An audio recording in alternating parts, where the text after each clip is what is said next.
Hi, welcome to our lovely show, Woo Woo Wednesdays. This is Dr. Jane over here, and I'm Devi Jade, and we're here to answer any kind of questions and topics that you guys might have for us from A to Z. Remember, we have Pandora's box, and it's open for you. So we have a topic today, and Dr. Jane has been very good about giving me questions, but I thought, you know what? We were thinking about what do we want to do, and she had some stuff, but I said, no, I want to address something with you because it's going to be kind of a girl show today. I just want to ask you a question. Okay. So something that has been occurring with me over the past week and a half, it's been very tentative for me as a person. And it's a question of, if you have somebody that's like me, how in the world, as we become friends, are you going to still maintain, as your experience, the respect to me as a holy person or as a high teacher, and also be a girlfriend?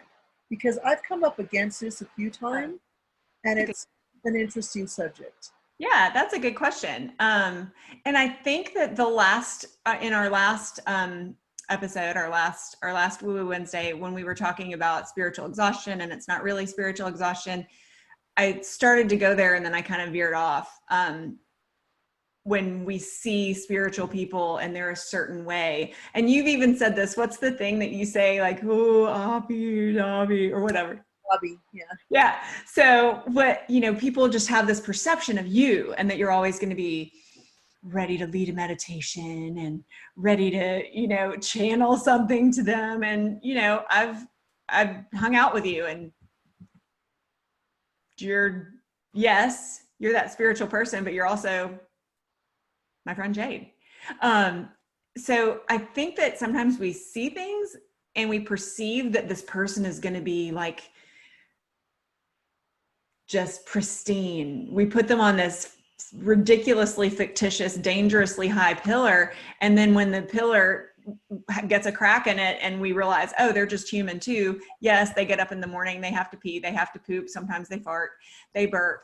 Maybe they eat junk food every once in a while. That it like breaks our heart because we're like, we had them up here. And so I think that it's recognizing the humanity that exists there, and the fact that we're all spiritual beings that are experiencing humanity for a certain amount of time. So, I mean, how can I talk to you about regular stuff in life? It's because to me, you are holy and connected, but you're also a spirit that's undergoing a human experience just like I am. Mm-hmm. So let's just say I have a glitch in the system. Okay, so I'm going to be completely candid, and just very recently, a few months back, I didn't get a bill in the mail, and I'm staying at one of my very, very dear friends' homes, and I promised I would pay everything, and the bill didn't show up. Well, I don't get all the paper bills. She gets them online and stuff, so I was doing those, but I happened to miss this. And then I got a letter, another one in the mail, saying, oh, by the way, this is late. And it happened to be the water. And I thought, oh my God, this is going to be a mess. I hurried up, I called the place, took care of it right away, made sure that her credit wasn't messed up. And she has been holding it against me after me working with her on a very high spiritual level for 12 years. And I took full responsibility and said it was a mistake, but it's still been held. And it's like this tiny, teeny, weeny, little tiny, the tiniest dot you could make. Yeah, it's like a blip. Who hasn't forgotten to pay a bill, or who hasn't missed a notification? My car tags came in the mail a couple weeks ago, and then I couldn't find them. Like I couldn't, the stickers that you have to put on your car tags to like update them so that you paid your year or whatever. Like, and things happen. So what is she thinking, that because you're spiritually connected that you should like know that the bill is coming or something? I'm not really sure. I attempted to clear it every time. And you guys, I'm not telling a victim story. I'm just using an example of something when you work with somebody for years on end and her whole life has changed. She's everything that she's ever wanted in her life is what she's doing now. And I had one tiny mishap and it was so teeny weeny. And on one level, it's like, okay, so here's another lesson that we get to go through. And I'm very open and aware of that. And at the same time, it's like it's taking me 4 months and a lot of talking on and off to get this person to understand that she's not obligated to our friendship. She's obligated toward the vows and the certain initiations that she's taken with me. And how, and I, if this has occurred, because I know there's been some stuff like with Jane and I, we're regular people, we have discussions, you guys, because this is new ground for me. It's not new ground for her. And so we love each other enough. I think that's always the key, that we talk it out. It's very important. So I think that, how do you feel like you could approach somebody like me without feeling so obligated toward the friendship? Because for me, it's not an obligation toward the friendship. It's like, we're friends, get it out. Yeah, and that's what I was about to say. Like when things go haywire with us, like if we have anything business wise going on or whatever, the first place that my brain goes to is, what first place my brain always goes to is, what's the intention here on my part? Positive, negative, neutral. It's usually either positive or neutral. Mm-hmm. What's the intention on this person's part? So you, if it's you and me, what's your intention? Is it positive, negative, or neutral? Well, it's always going to be positive or neutral. Like you're never going to intentionally like lash out at someone and hurt them. That's just not what your heart is.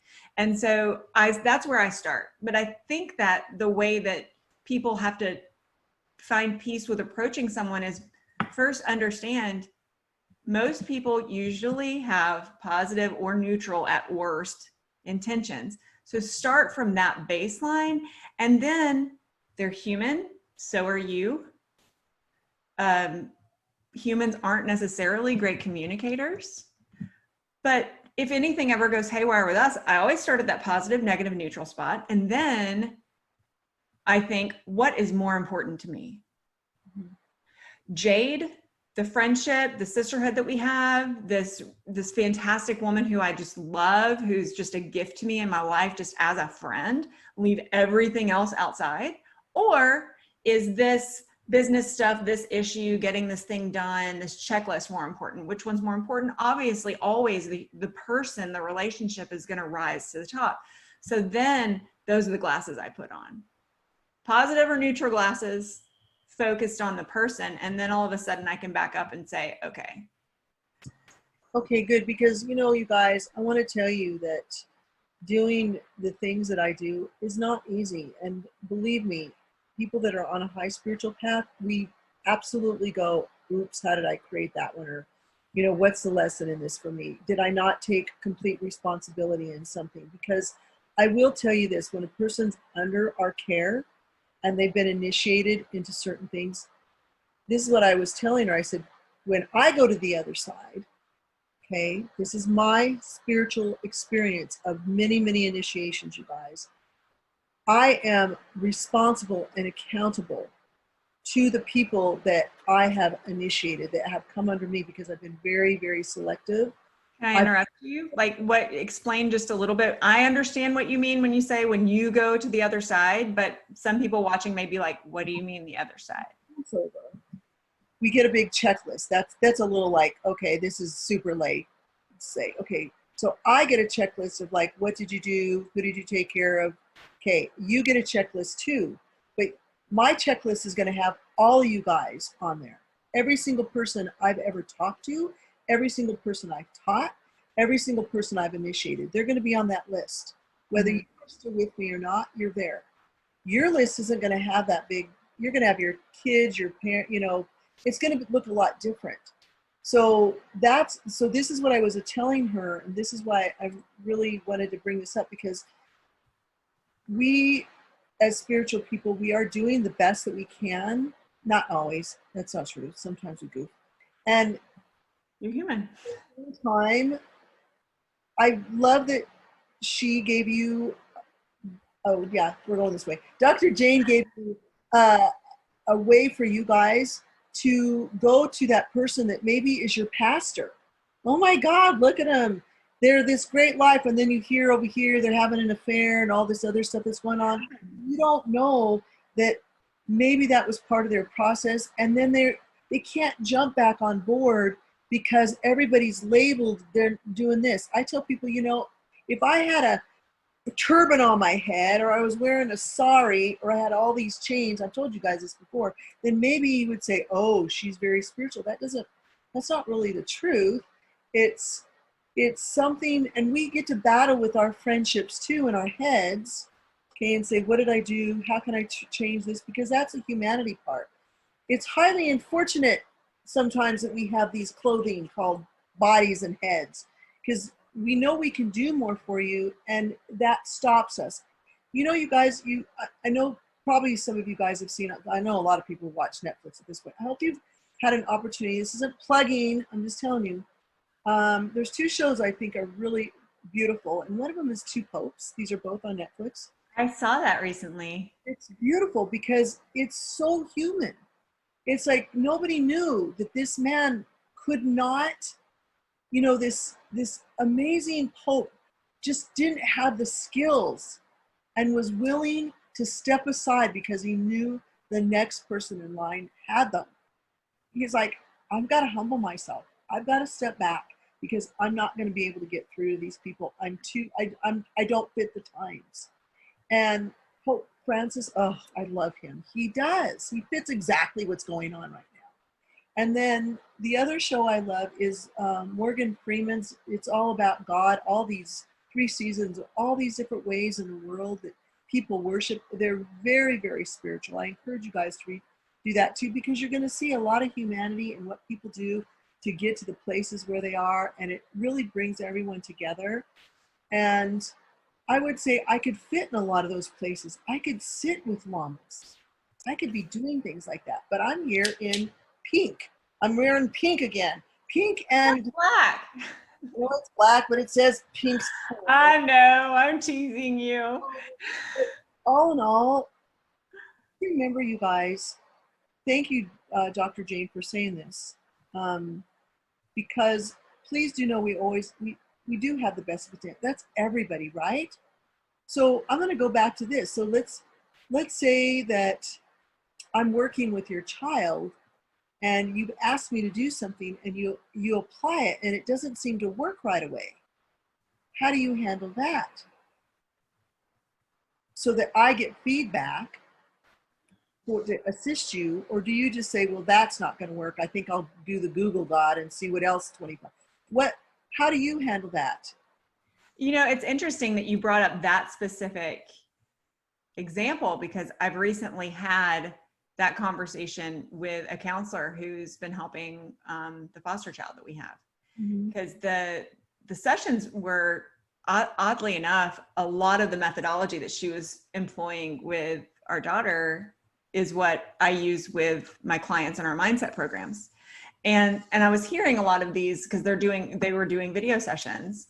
And so I was witness to some of the sessions, and I'm also brought in for part of them, team thing. So, the child knows that it's not, she's just not alone in this journey. So I was witness to a lot of this. And I noticed that every single time we'd have a session, whether it was about control or communication or habits or whatever the session was focused on that time, there'd be like a craft and, some analogies and things like that, which is right in my wheelhouse. That after the session, our daughter was taking the information and going in the opposite direction with it. She wasn't going toward the light. She went dark with it. So if it was about control and she identified all the things that she couldn't control so that she could embrace the things that she would then go and war against the things that she couldn't control to try to control them, to try to take over, hostile takeover. And so, I had a real frank conversation with the sweet, wonderful counselor and said, we use a lot of the similar methodologies. I believe in what you're doing, but let me tell you how it's manifesting in the household. And this isn't working in this case for this person. This isn't you. It's not the methodology. May not be the delivery. Maybe it is. But I think that the thing that people get wrong there is this isn't working, slam. Instead of, let's have it be a conversation. I don't see this working right now. What am I missing? Is there something else that I can bring to the table? Is there a different delivery mechanism that we need? Do we need to tweak it? You don't have to throw the baby out with the bathwater. And I think that people are so ready for that instant gratification, that thing to work. I'm going to go push this button and I'm going to get my thing. You know, I'm going to go to Amazon. I'm going to put in my order 2 days later, minimum or maximum. It's on my front porch. Done. We're just so used to that we've forgotten that we are really creative and inventive people, and we have incredible imaginations and we can experiment.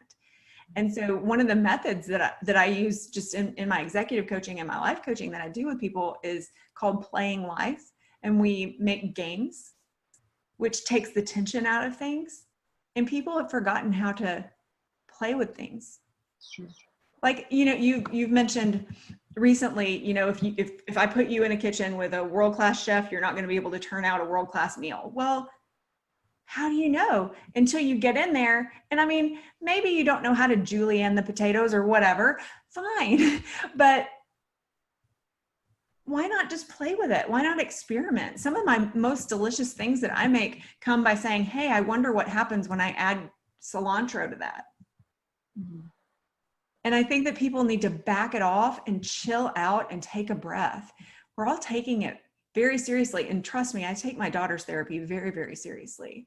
She desperately needs this support. But you also have to be open. And I think it's that openness, which is a layer of emotional intelligence that people are just buzzing right past because they're in too much of a hurry. You see, everyone, why I wanted to ask this, because frankly, today Jane had a subject and I said, no, I wanted to bring this up because I want you guys to know that even as the person that I do, the spiritualness and the practical, see, that's why I love practical magic. And that's what it's kind of like one of my tag words. And yes, it's, you know, it's the movie and everything like that. But that is a cute movie. It's one of my favorites, of course it is. And we need these kinds of things to work together, just like, you know, holistic healing is working with essential oils now, and now they're starting to apply them into hospitals, because all of these medicines, which mine's a kind of medicine, you know, psychology is a medicine. I also did a lot of practical training. I'm also have the mastership in quantum NLP, neurolinguistics programming, and I went at it that direction because I needed it for things like this so that I could use the woo-woo stuff and do the practical stuff and bring them together. But there's been many times when I've seen in readings, like, you need to take your child to counseling, or I'll say, I've worked with you on every level I know how. You've got to go into rehab. I can't do this piece for you. So there's this piece, you guys, and I'm telling you, every spiritual teacher will tell you this. We can pray for you. We can do candles for you. We can do all these things. But there's something about, you've got to do it too. You've got to put your toes in. You know, you've got to step in there. You've got to go in the kitchen. I was thinking of that. I thought, oh, if I get in the kitchen with the chef, it's going to be, I'll probably have, oh, what do you have in there? Oh, 5 potatoes and 3 fingers. Oh, no. That's not the recipe. No. Okay. You should probably have some fingernails in it too. Oh, so you always have the big nails. Yeah, I just wanted to tell you guys that I'm not a spiritual people like me and doing spiritual paths. We absolutely, when we're inclusive, not exclusive to anything like this, because we're all one heart and one mind. So if we just keep the sisterhood in, or the brotherhood, or the sister brotherhood, or whatever is the big circle, you know, then we really will be able to help each other. We'll be able to be better parents. We'll be able to take care of our children better. And the respect level will go up in every kind of way, because ultimately we'll be respecting ourselves, which will pour out to our children. So I am glad that you brought that up there. And thank you for letting me just speak very candidly about, what goes on behind the scenes every once in a while. Now, this is very, very rare for me to that happen, but it does happen once in a, I don't know, I don't think it's ever happened with a friend before, but it does happen occasionally with clients when they're really starting to get their wings, they start want to questioning things. So thank Well, you. and it's a little like wanting to, take the training wheels off a little too early too. Right? Yeah, we don't want to do that. No. So I'm glad that, and when you have therapists like this that have allowed themselves to do a little bit more out of the box without telling anybody, then there's a lot of progress. Or maybe that's why they start their own companies and I do it.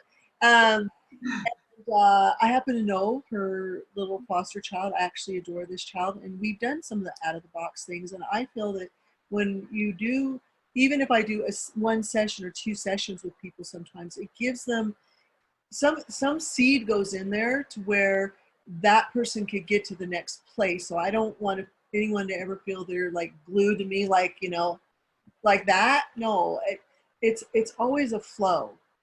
And I think it might help people also to understand that, yes, at first you come with all this knowledge and you're giving it and the people are learning, but it's a guide.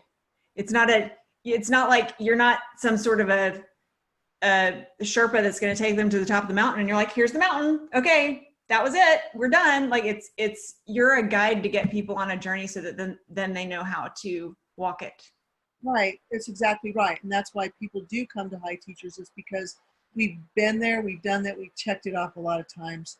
Yeah. And then we keep going up and up. And then, and just like your parents, you always respect your parents. Why? Because they've been there and they've done a lot of that stuff. So every lesson is the same lesson. It just really looks different. Yeah. You just have to wear a different pair of shoes. In the meantime, Jane and I are probably going to take some sort of chef class. I actually chopping things a lot. that's on tap, actually. Oh, great. For me. Yeah. So yeah, we can do that. All right. Okay, everyone, thanks for watching. We really want your questions. We really do. These topics, sometimes we come up with them, sometimes we get questions, or sometimes they just pop into our heads. Like today when Jade was like, you're not going to ask me a question, I've got one for you. I was like, all right, let's do this. But just, we want to make the spiritual conversation for you accessible and not scary, because we just feel like so many people are stuck in that place where they don't have the people around them that can have that conversation. And so we're providing that for you. And that's what we're doing. That's what our partnership is. That's what Woo Woo Wednesday is. And we're just thankful that you're here, and make sure that you show us that you're here. Give us a thumbs up if you're watching this on YouTube. Subscribe to the channel and check out the video description. There's a little description there, but there's also ways to get in touch with Devi directly. She has her own YouTube channel, and lots of freebies and gifts. So check that out. Absolutely, you guys. Be blessed in your day, and whoever you go to that's your person in your life that is leading you, just remember they do have a bit of humanity in there. A little bit of salt, a little bit of pepper. So take care, and we'll see you soon. Thank you. Bye-bye.